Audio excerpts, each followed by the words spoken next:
see me, well, you don't have to see me, but hear me. That's the important thing. So a quick recap, then I'll take a few questions and we'll move on. So the last time I talked about sets. I defined sets. I talked about the universal set. I talked about the empty set. I also talked a little bit about Venn diagrams. And I talked a little bit about counting, the so-called 2 and 3 ring circus survey problems. And I got the simple version of the input inclusion exclusion formula.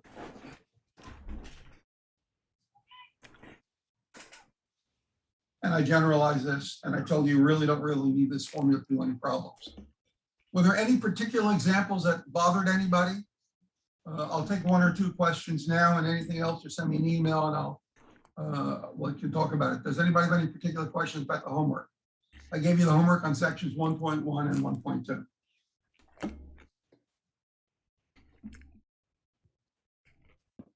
Yeah, Professor, I had So if I gave a quick question? Yeah, I had a question on 1.1, number 15. 1 minute, please. Let me get there.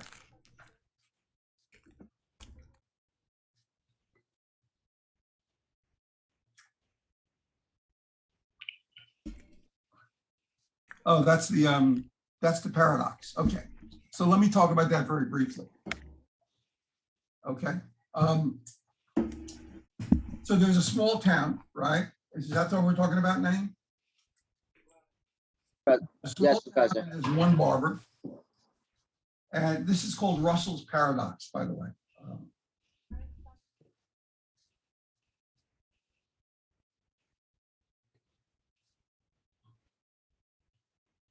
And the purpose of this problem is to just point out that one has to be careful when one talks about sets. You can't just arbitrarily define a set. Remember the definition of the set that I gave you is a set is a well-defined collection of objects. So here's a problem. It's sort of a little annoying. There's a town, and in the town there's a barber, and the barber shaves all those people who do not shave themselves, right? So the question is, can the barber shave himself? And the answer is only if he doesn't shave himself. So what happens is, if you look at the definition of the set that I defined the set of all people, who could the barber shave? The set of all people who don't shave themselves. So we have this really big set of all people who don't shave themselves. And we have the barber. So the question is he an element of the set? Well, the barber can only shave himself if he doesn't shave himself. Now that's nonsensical. It's a paradox. So obviously the reason we arrived at paradox is the set itself is not well defined. So I threw that problem in just for you to think about it and for you to realize that sometimes what happens is one defines a set and the set is not well defined. Let me give you a simpler version of that. The set of all good-looking people.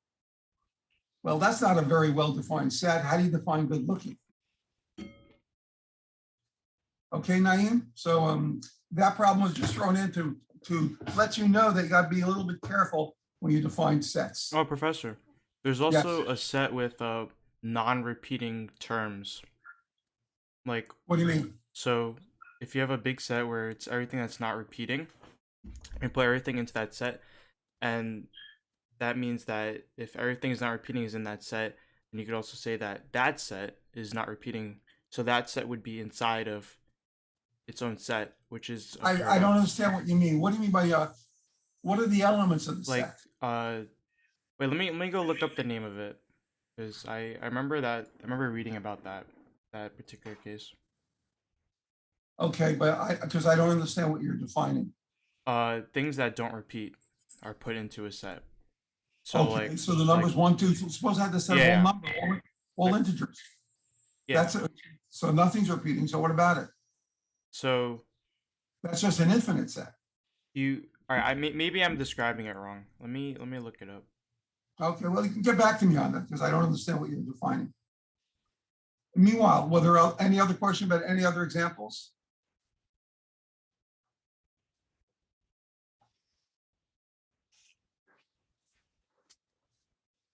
Where's that one?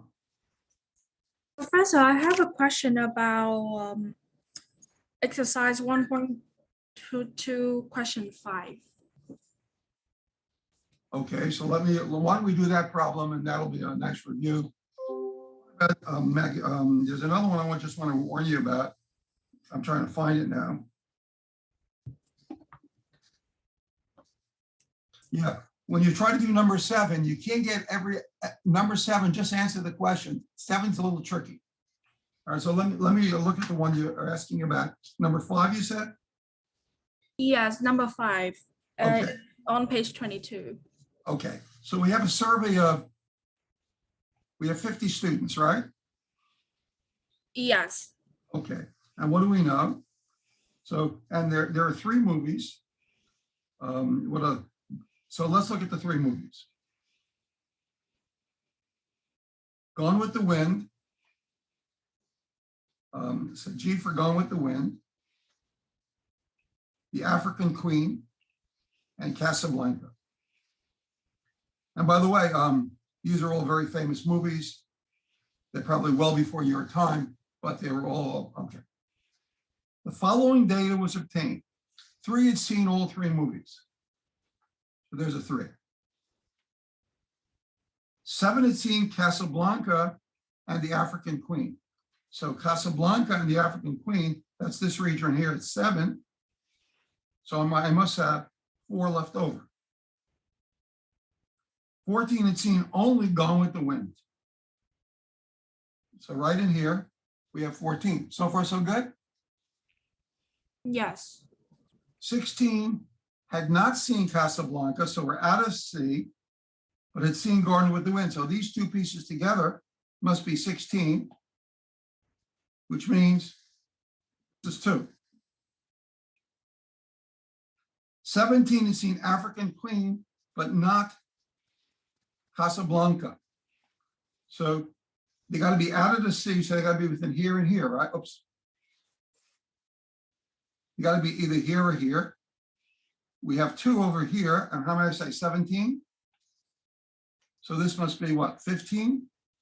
Yes. 20 had seen Gone with the Wind. Well, what do we have so far? We have 14 and 5 is 19. So this must be a 1. And 8 had seen Casablanca, but not African Queen. So we got to be out of the A circle. Out of the A circle, but in the C circle. And how many did I say that was? 8. So this must be 7. Now we add up all the numbers. What do we get? I got 20, 31, 41. Did I get 46? Assuming I added everything up right, and there were 50 in total, so this must be 4. Let me add them up again.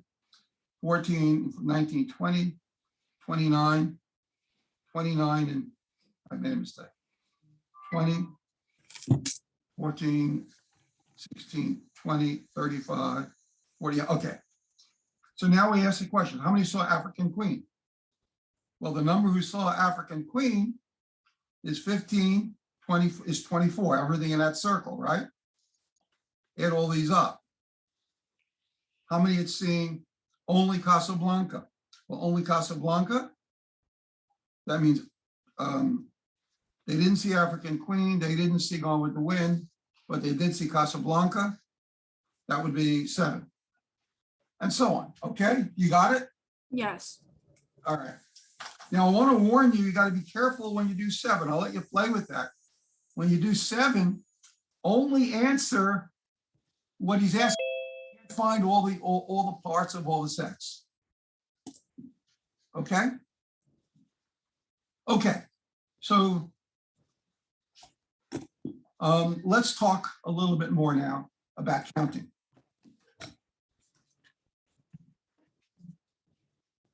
So I'm sure many of you had statistics, and in your stat course, you learned what the so-called fundamental theorem of counting, but they probably never really explained to you what it means or where it comes from.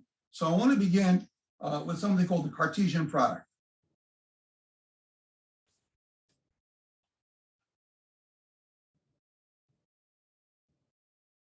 Okay. So let's suppose I have two sets, A and B. I define a new set called the Cartesian product, or the product of these two sets. And it's defined as follows. It's the set of all ordered pairs, let's say little a, little b, such that little a comes from A and little b comes from the set B.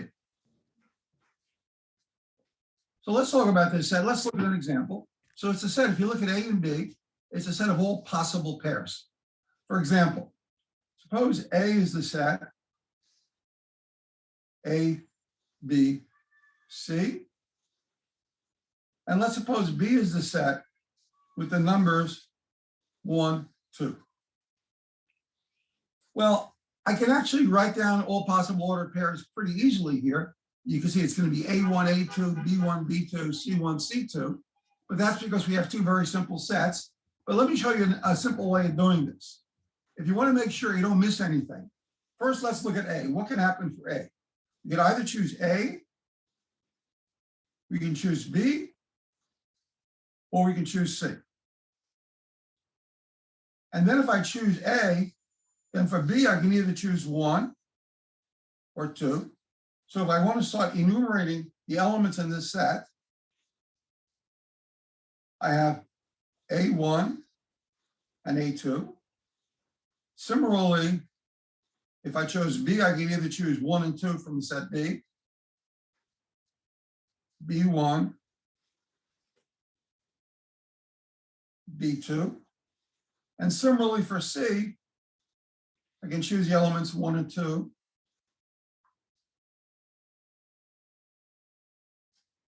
Now I didn't have to use this picture to do it because it was a very simple, they were two very simple sets, but it certainly was convenient. And by the way, this picture is called a tree diagram.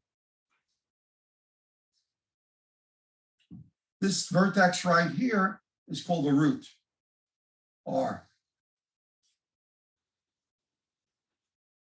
So let's make some observations here, okay? And we'll generalize this in a minute.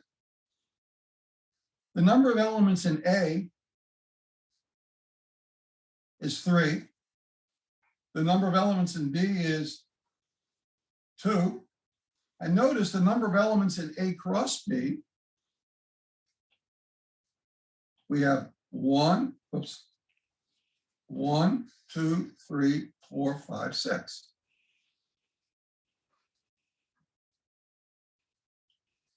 So the natural question to ask is this true? Is A cross B always equal to the number of elements in A times the number of elements in B? Yes. And the answer, of course, is true, because if you think about this in general, by the way, we're assuming, of course, A and B both have a finite number of elements.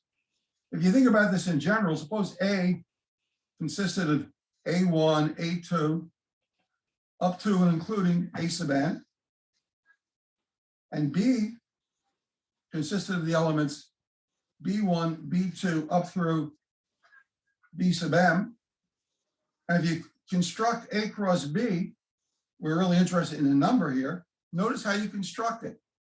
You'd have A1, A2, and so on down to A sub n. And this would have B1 all the way down to B sub m. So here I have m elements.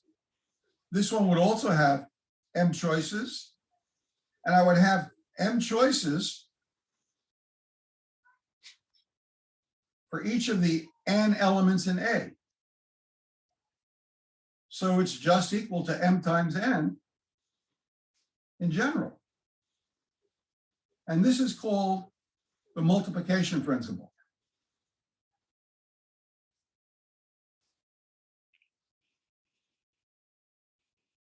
It's also called the fundamental principle of counting.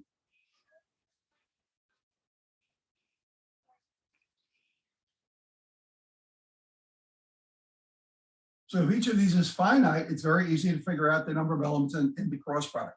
And I'm going to come back to this in a minute. So more generally, if I had n sets,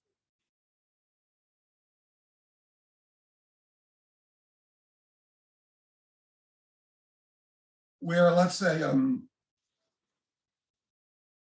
how I would define this to be the set of all elements, say A1, A2, up through A sub n,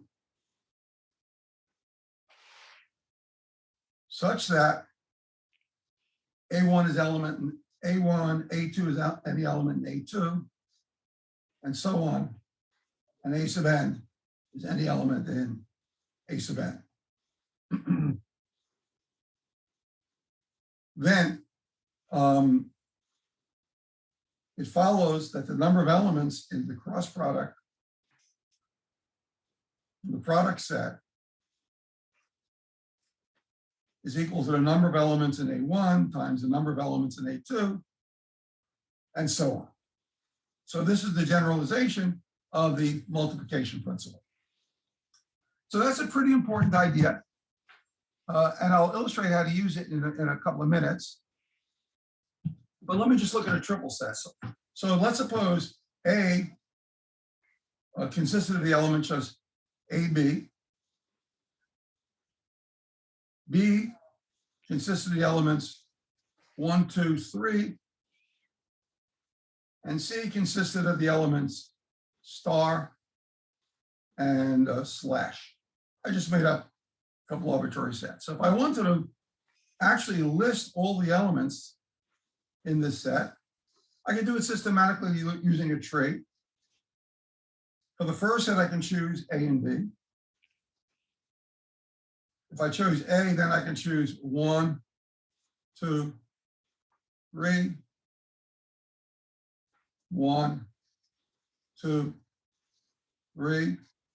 And then I can choose for the third set, I can choose star, slash, star, slash, star, slash, star, slash, star, slash, star, slash. This guarantees I don't miss anything.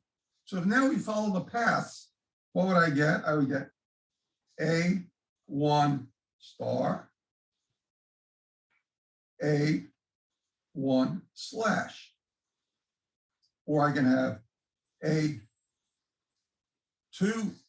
star, A2 slash. Or I can have A3 star, A3 slash, and so on for B's and C's.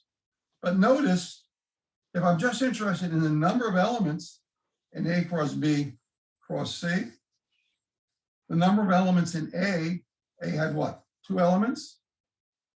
The number of elements in B is, what does B have? B has 3 elements. And the number of elements in C was 2. There would be a total of 12 elements in this set.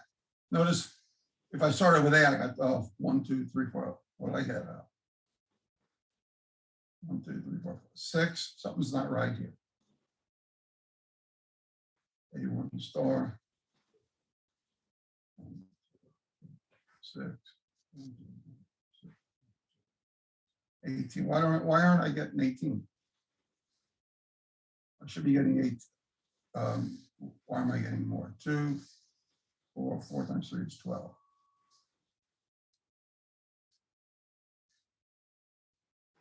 Yep, there are 12. Okay.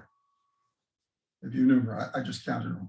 So I get A1 star, so 1, 2, 3, 4, 5, 6. Okay. But now let me illustrate with a simple example. Okay. So here's my example. Suppose Joe has 3 pairs of pants.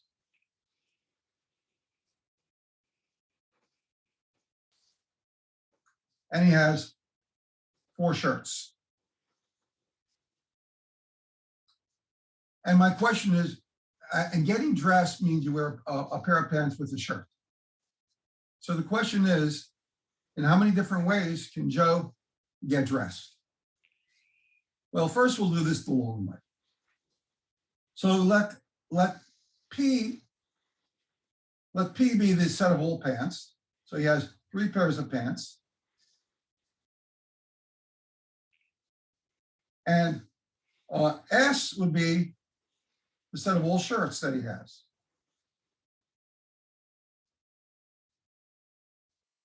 So getting dressed means I want to know how many elements are in this set.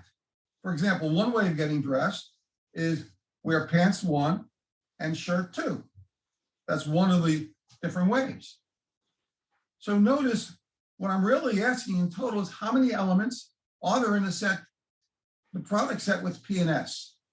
Well, I know there are 3 possible pairs of pants, 4 possible pairs of shirts.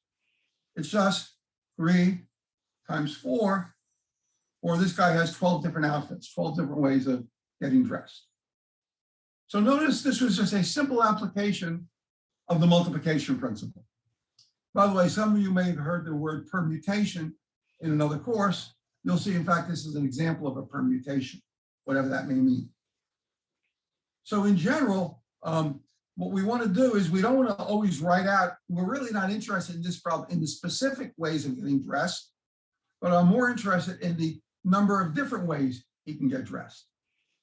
Let me consider another example, okay?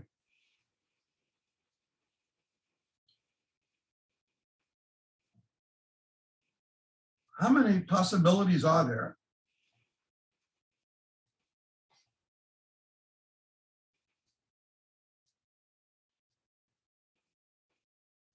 when 2 dice are tossed?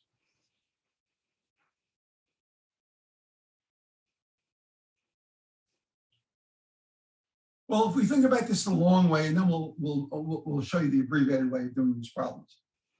So the first die consists of the set of the following numbers: 1, 2, 3. Remember, it has spots, not numbers.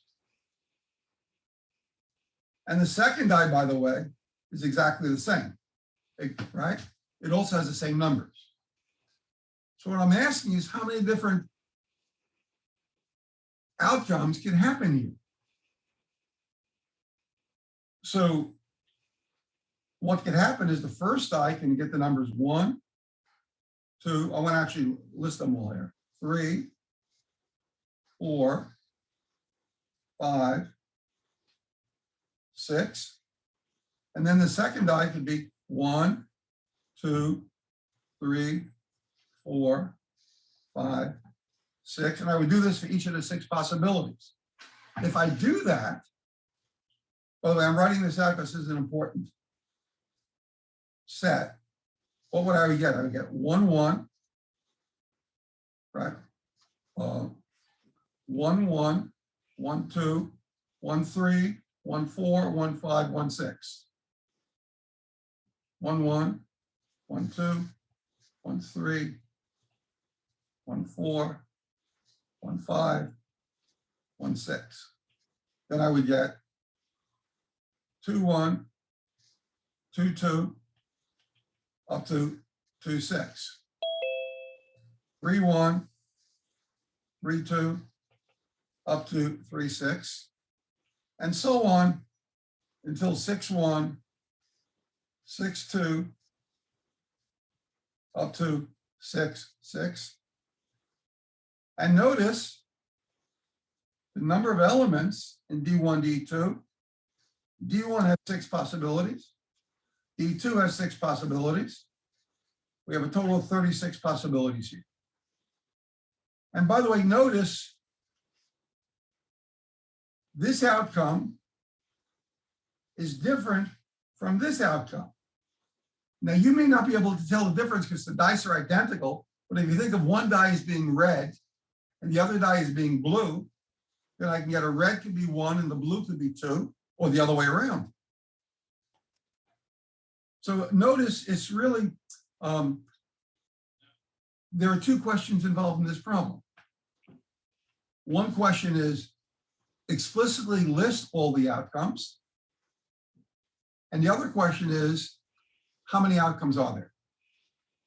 So suppose I ask the following question, even though we haven't talked about probability. But let's determine probability, the sum of the dice is 7. Well, how many ways could I have gotten a 7? Well, if you look through all 36 possibilities, in order to get a 7, I would get a 1, 6, a 2, 5, a 3, 4, a 4, 3, a 5, 2, and a 6, 1. This is, the sum is 7. And how many ways can that happen? 1, 2, 3, 4, 6 ways, right? Out of a total of how many? Well, the total number of possibilities is, how many different sums are there? How many different outcomes are there in this whole set? 36, right? So if I ask the probability, the answer would just be 1/6. Interesting question. So I'm assuming, of course, we all intuitively have a feel for what a probability is. Namely, a probability that an event happens is the number of ways the event can happen. The number of ways I can get is 7 is 6, divided by the total number of outcomes. I think the other day I call it number of favorable ways divided by the number of total ways. So sometimes we have to be a little bit careful and we have to count. Now, Can you repeat that one more time? Sorry, Yeah, I didn't understand it. question? Yeah, can you just repeat from the P part? I just didn't understand that part. Which part? I'm sorry. When you get P equals 6/36. Okay, so the probability is something happens. Again, I haven't formally defined it yet, but intuitively what a probability means is the number of ways the particular event that you want happen can happen. In this case, the number of ways I can get a sum of 7 divided by the total number of things that can happen. So in this problem, the number of ways the pair of dice can give you a sum of 7 are these 6 ways right here. See them? Yeah. But the total number of things that can happen, It's 36. 36. So 6 out of the 36 possible outcomes would give you a sum of 7. So the probability is 6 out of 36, or 1/7. Okay? Everybody clear with that?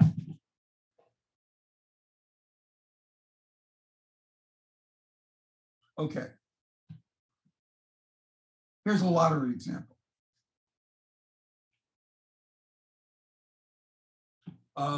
This used to be a bookies game.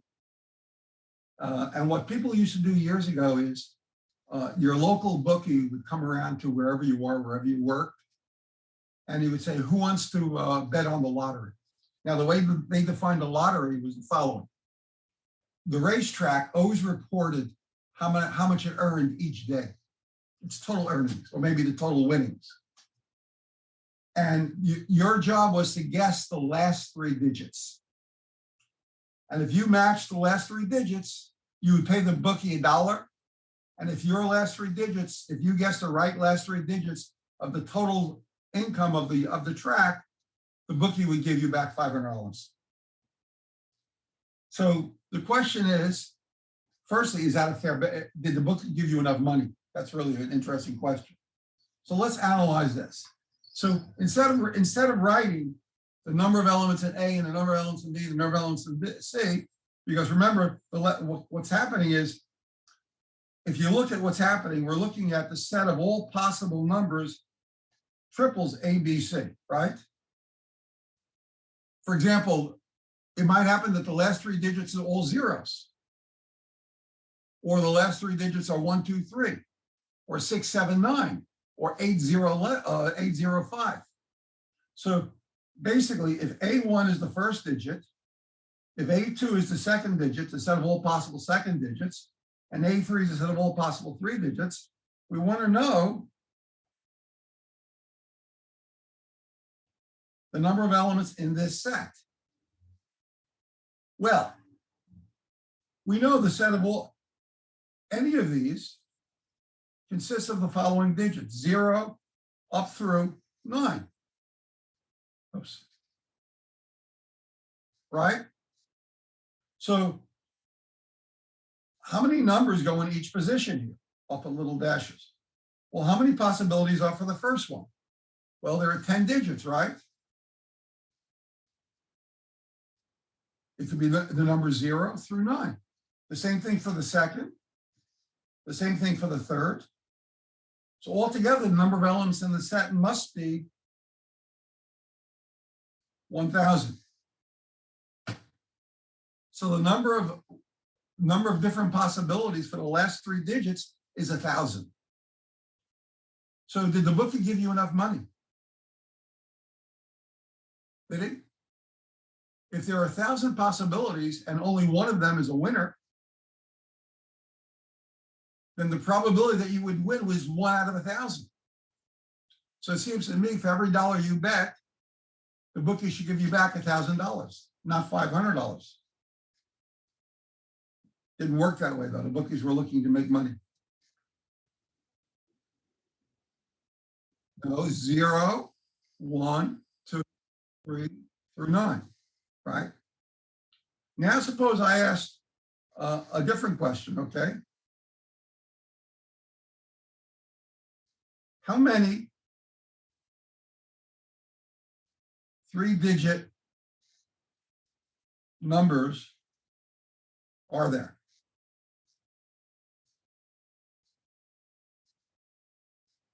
Okay. How many possibilities are there for the first item in my cross product? Nope. Why not? Why isn't it 10? Because it would start with 0, right? It's a possibility if I had 10. Then 0 would be a possibility. If it starts with 0, it's not going to be a 3-digit number. It'll be a 2-digit number. Everybody on follow that? The number 057 is 57. It's a 2-digit number. So there are only 9 possibilities from the first position.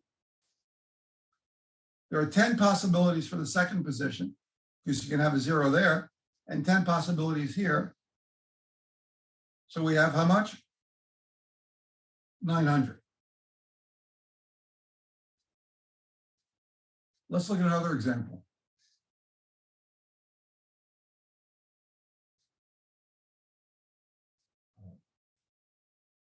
How many different 7-digit phone numbers are there? So typically, you're looking now at a cross product of sets of 7. A typical phone number could be, for example, 1, 2, 3, 4, 5, 6, 7. That's one possible element in the cross product set. So let's make an assumption, okay? No phone number begins with 0. So then a typical element in this set would have 3, 4, 5, 6, 7, right?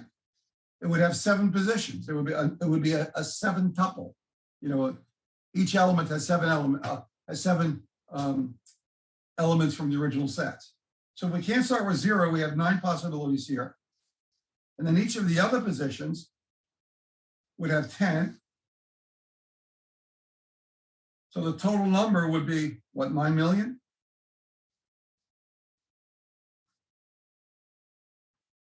Well, way back when, that was plenty, but it turned out that it's not really enough, so they introduced area codes.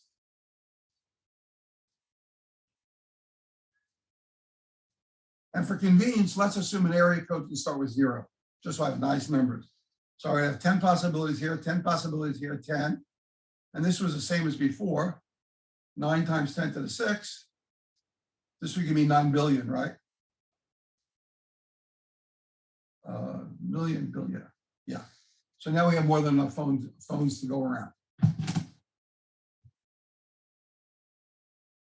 Okay.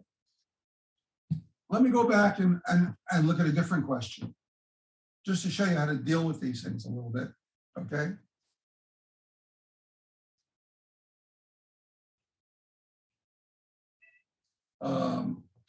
Where's the problem I'm looking for? Example 4.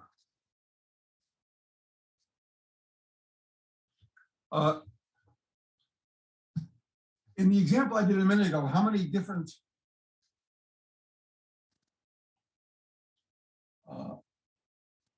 lottery outcomes are there if all the digits are different?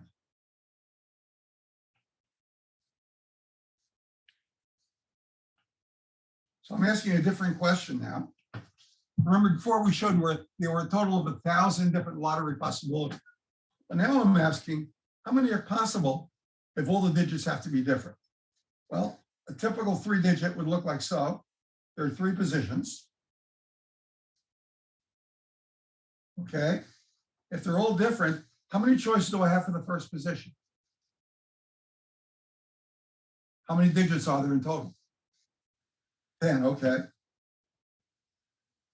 And then no, if they're all different, but I'm only choosing 1, right, for the first position. 9 So then I would have 9 for the second position. and 8. And 8 for the third. So there'd be 720, in which all of them were different. Notice, by the way, I want to introduce a word, combined event. In this problem, my combined event is constructing the lottery numbers with different digits. The event is getting the 3-digit number, but it's combined event because you're combining 3 sets to get this Cartesian product, basically of A cross B cross C. And we know that the number of elements in A cross B cross C is the number of elements in A times the number of elements in B times the number of elements in C. So I'm getting this combined event. And so the basic principle is to get the combined event, we're multiplying. Does everybody understand that remark? So when I say combined event, it means effectively I'm finding the Cartesian product and I multiply. I'm going to mix you up in a couple of minutes purposely. Okay. Let me introduce another term. A jumble. I don't know how many of you use the daily news, but typically the daily news would give you a letter, a thing like AT, the letters ATHM, say these were little tiles, each had a letter, or Scrabble tiles.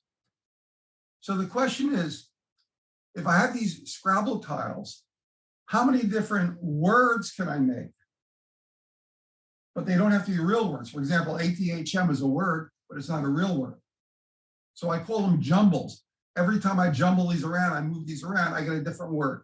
Some people call them code words. So for example, one word is ATHM. Another word is THAM. Another word is MATH, and so on. So the question is, how many different words can I make? Well, now I have 4 positions, right? Everybody got that? How many choices do I have? How many words how many choices do I have for the first position of the word? 4, 4, For the second position? 4, 3, No, I used 1 letter already. I only have 3 left. Then 2. 2, 1. And then 1, which by the way gives me 24. By the way, here's a symbol.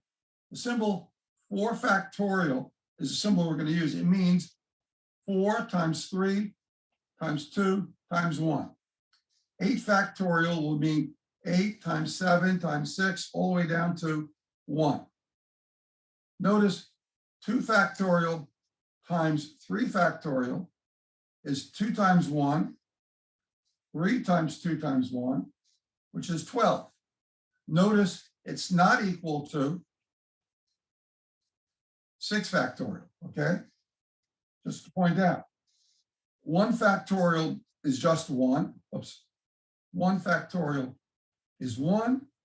And you'll see later why we will define the number 0 factorial also to be the number 1. Okay? So I introduced this factorial symbol. And by the way, if I had 8 factorial over 5 factorial times 3 factorial, and I wanted to simplify this, what I would do was I'd take 8, 7, 6, and then I just write 5 factorial for short. There's a 5 factorial here. I did that because that was a larger number in the denominator. And then I have 3, 2, 1. Now these are all multiplications or divisions. These cancel. 3 and 2 is 6. I got an answer of 56. Similarly, if I had 15 factorial times 2 factorial, 13 factorial, I compute this by saying 15 times 14 times 13 factorial. Here's a 13 factorial, and 2 factorial is 2 times 1.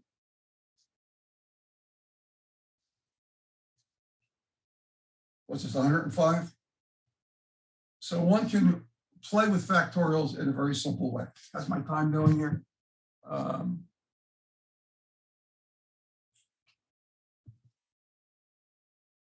The time is, okay, I just didn't, okay. So sometimes you can take any number, for example, n factorial, I can write as n times n minus 1, and then just write n minus 2 factorial if I wanted to stop here.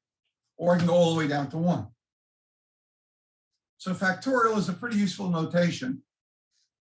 I could have just as well gone n times n minus 1 times n minus 2, and then what's left would be n minus 3 factorial. In fact, I don't know if any of you have taken programming. Notice one can define, we have 1 factorial. 2 factorial is 2 times 1 factorial. And in fact, I can define n factorial to be n times n minus 1 factorial if I wanted to do that. That's up to you. Okay, so factorial is sometimes very useful. For example, if I said, how many different jumbles, remember jumbles are just words, I mean, not necessarily words, are there from the letters M-A-P-L-E. Okay, well, we have 5 letters. Wouldn't that be 5 factorial? For the first position, 4 for the second position, 3, 2, 1. This is just 5 factorial. And by the way, that turns out to be 120 if you work it out. Sometimes you don't want to work out factorials if they're really large numbers. For example, 15 factorial is kind of large. Many calculators wouldn't go beyond 69 factorial. So one tends to leave answers when they get really large in terms of factorials. Let me go back to the previous question up here with Maple. How many jumbles, meaning these words, begin with a vowel?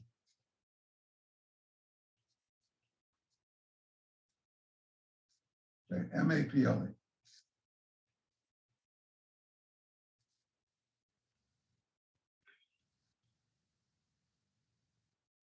Yeah, let's see why. I have to have a vowel in the first position, right? How many choices do I have? Well, the A or the E. But I only chose one of them. So how many letters are left? Well, there are a total of 5 letters. I have 2 choices of first position, but actually physically I'm only putting one of them there. So I have 4 choices for the next, then 3, then 2 times 1, or if you like, 2 times 4 factorial. 4 factorial is what? 23, 12 is 28. I'm sorry, 24, 48. So notice there was a constraint, and normally what I do when I want to fill a constraint is when I want to deal with a constraint, I fill the positions having a constraint first. A canoe can sit 6 people with paddlers in the front and rear positions.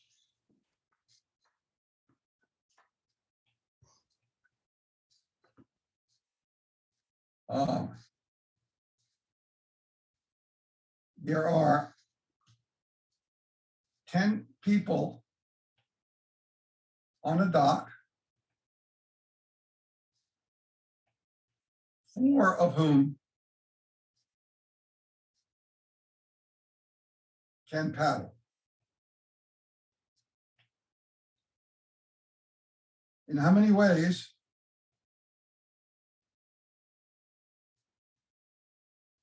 can we fill the canoe?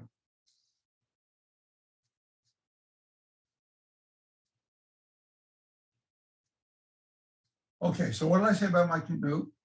I have 6 positions.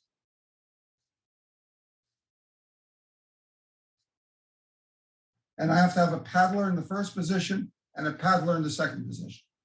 Agreed? So how many paddlers are there? There are 4. So I have 4 choices for this position and then 3 choices for this position. Everybody got that? Now there are a total of 10 people. I used up how many? 2. And I didn't say I couldn't put a paddler in one of the other positions. I just had to make sure I put a paddler in the first position and the rear position. So now I have 8 more people. So I can choose any of 8 people for this spot, then 7, then 6, then 5. I'm sorry, 8, 7, 6, 5. And of course, I'm leaving 4 people on the dock. So if I multiply these numbers together, 8, 7, 6, 5, oops. Well, this was 3, right? 3, okay. Whatever that answer was. Okay, let me anybody have a question about that? So notice the numbers out here are the number of people I can choose to put in a particular position, but I'm only putting 1 person in each of those positions. And by the way, when I do these problems, it sounds real easy. Guess what? First time through, these problems are difficult for students. And I'm gonna show you why you get sometimes confused. And by the way, all these problems will fall under the term permutation when I finally define it. In the next section, I'm going to distinguish permutations from combinations. So these are subtle ideas and they require practice to understand how to use them. Okay, another idea.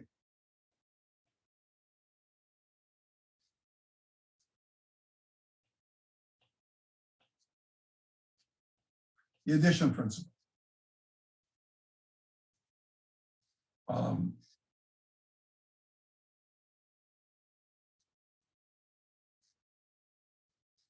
If a combined event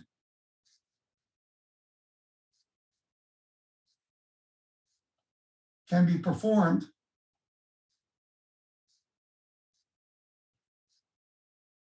in an alternate number of ways, the total number is the sum of the alternatives.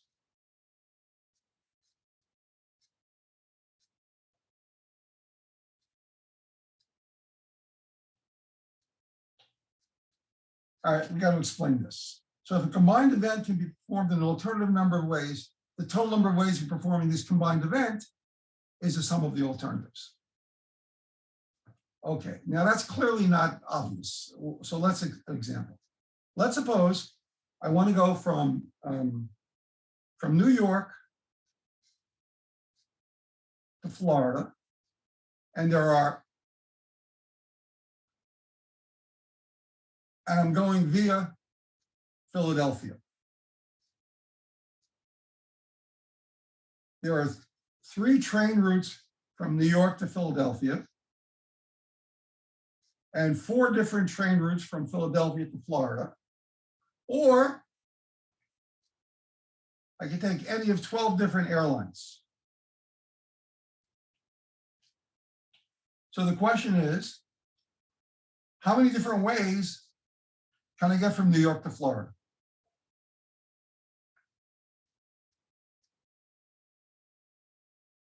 Anybody want to help me?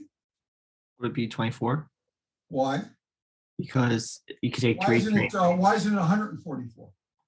Oh, because they're like 2 distinct things. So it would be 12 for the airlines and then the 3 times 4 for Okay. the train. So essentially, this guy has 2 different ways of getting to Florida by train. Well, by train, there are 2 positions. There are 3 different ways you can go from New York to Philly. And then from Philly to Florida, there are 4. So we have 12 ways of going by train. By air, there's only, you go direct, but there are 12 ways. So here's one. So there are 2 alternatives. One alternative is by train. The other alternative is by air. 12 plus 12 is, by the alternative principle, 24. And that makes a lot of sense, I think, if you think about it. Some students get a little mixed up. They say, why don't I multiply 12 by 12? Because there are 2 different ways of getting the combined event. The combined event is going from New York to Florida. Here's one way of doing combined event, going by train. The other independent way of doing it is by air. Okay, let's look at another example of this, a little more subtle. How many different jumbles are there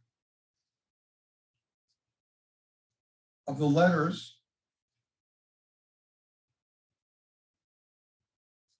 domain if vowels and consonants alternate?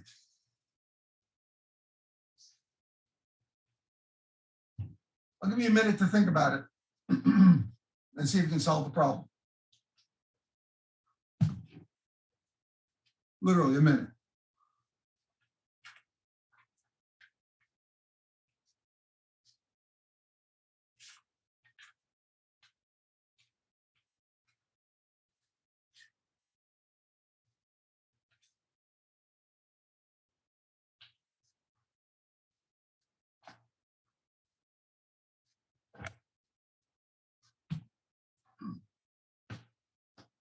Anybody want to venture an opinion on how to do this problem?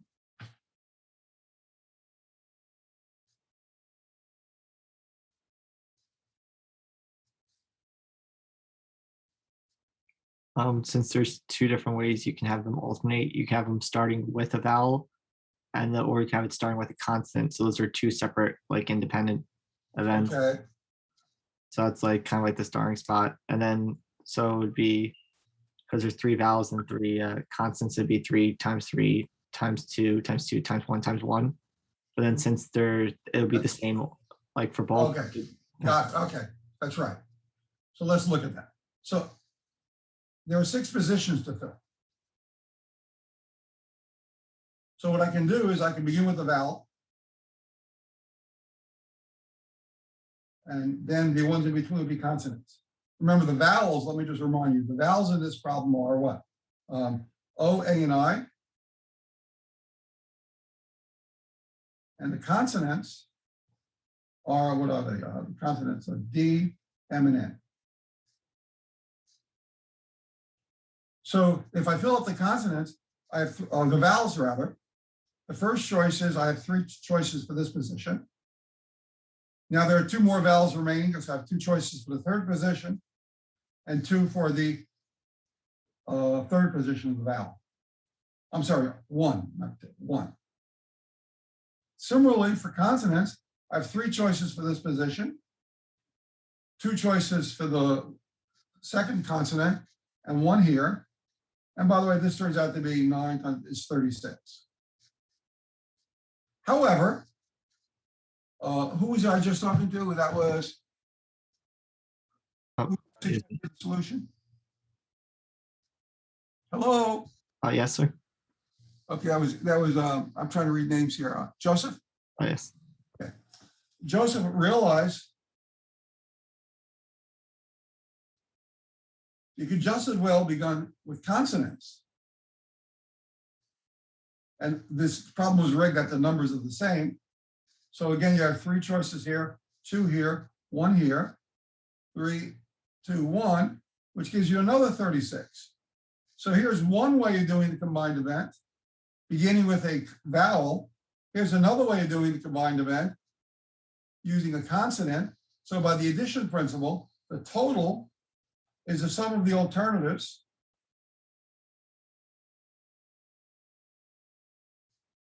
Which is 72. Now, I once gave this on a quiz in a different course, which it had permutations and combinations. It was called the finite math course.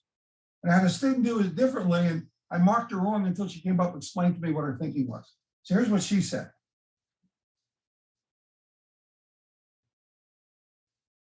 No matter what, there are 6 positions for the first, 6 choices for the first position. Now, whatever this one was, okay, these have to be the same, whether they're vowels or consonants. So since there were, so she said, well, then I have only 2, whichever one I use, whether it was a vowel or a consonant, I only have 2 of them left for this position and 1 of them left for this position. And whatever this one was, whether it's vowel or consonant, I have 3 of the other ones left for this position, then 2, and then 1. And lo and behold, this also gives you 72.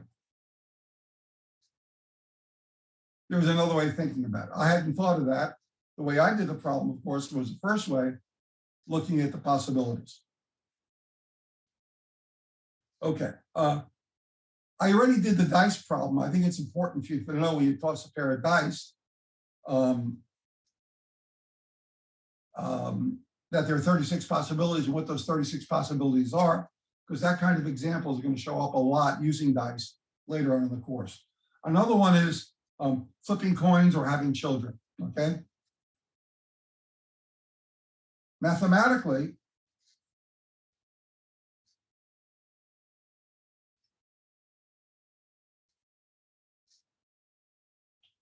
flipping coins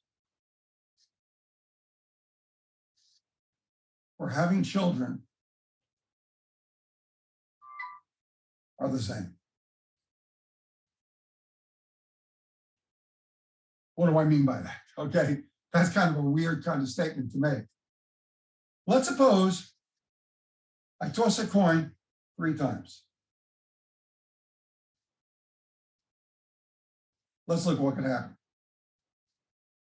I can get a head on the first or a tail on the first. I can get a head on the second or a tail on the second.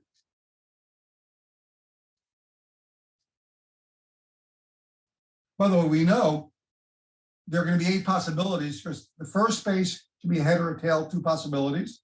The second space could be a header or tail, 2 possibilities. The third position could be a header or tail, 2 possibilities.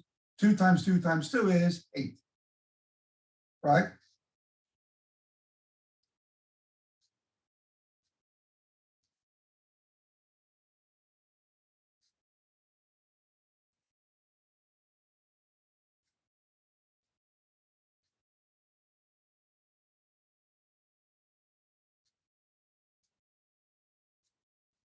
So this is my tree.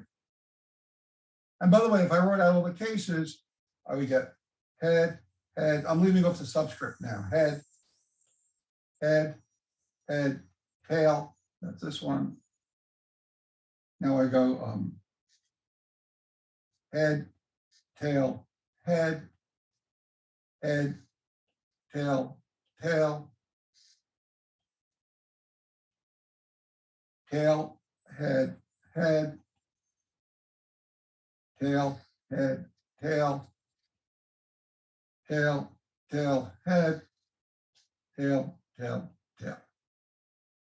So I toss a coin 3 times. Here are the 8 outcomes. This kind of example is important because we're going to refer to examples like this later on in the text. Now, suppose I change the problem and I have, you can have 3 children.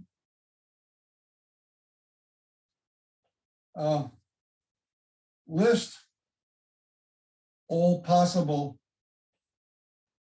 sexes. Well, what would happen is you would have, say, boy, boy, boy, boy, boy, girl. Notice H becomes a B, T becomes a G. It's exactly the same solution, changing the letters from H and T to B and G. So by mathematically saying mathematically they're equivalent, that is, even though they're totally different objects and ideas, from a mathematical point of view, if you list sex versus the outcomes in a coin, it's the same problem. So suppose I ask the following question. How am I doing time-wise? Yeah. A coin. Sorry, Professor, for interrupting. I just have one random question. Yeah. Would twins be a possibility? Well, one would come out before the other. So you would think of them as being separate events. Gotcha. Okay, a coin is tossed 3 times. You determine the probability at least 2 are heads.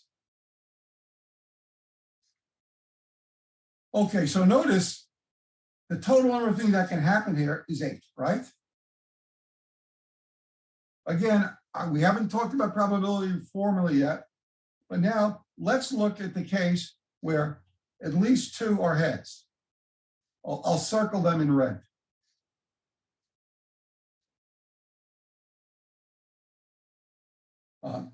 Here's one. Oh, oops, sorry. Let me, where's my red? So here's 1, at least 2. Here's at least 2.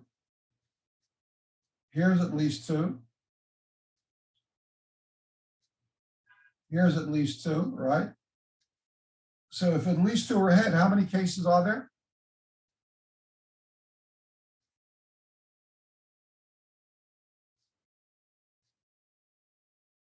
So again, notice the total number of ways an event can happen by divided by the total number of events. Just one more, I wanted to illustrate an example. Where's that one with, oh, well, okay. Let's suppose, I'll make one up. Suppose I had 2 teams, A and B, and there's a 3 out of 5 tournament. And I wanted to see what's happening. I wanted to list the number of ways a team could win. By the way, the number of ways one team wins is equivalent to the number of ways another team could lose. So for example, A could win. Let's focus on just team A because it's symmetric.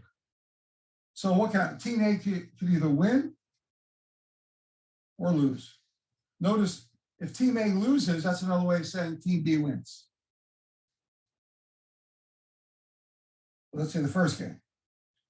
If he wins the first game, team A could win the second game or lose the second game. Third game.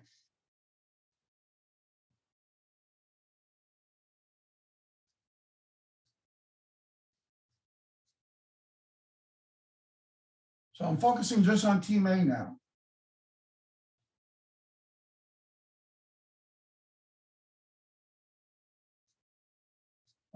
Oh, it's 3 out of 5. All right. Let me stop. Notice, I have to erase this. There's a mistake.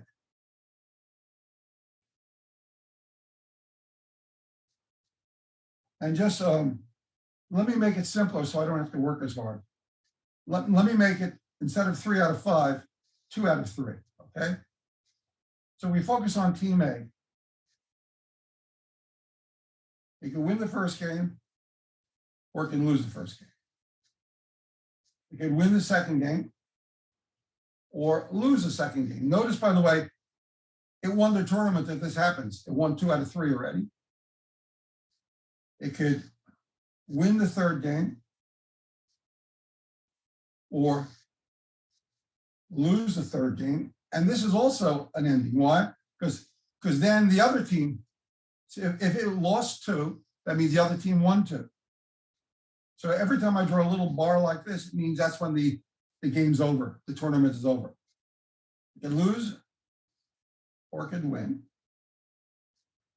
If it loses, the tournament is over. And here, it wins, tournament is over. It loses, the tournament is over. Bingo.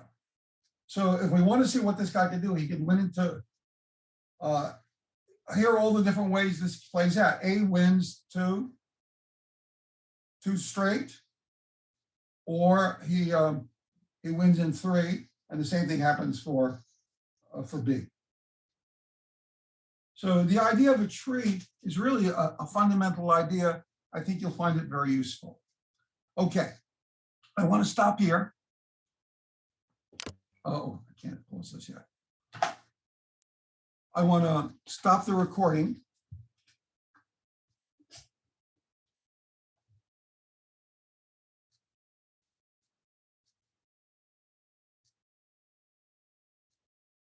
Recording stopped. Okay. And I just want to hit the attendance again. And where's my alt tab?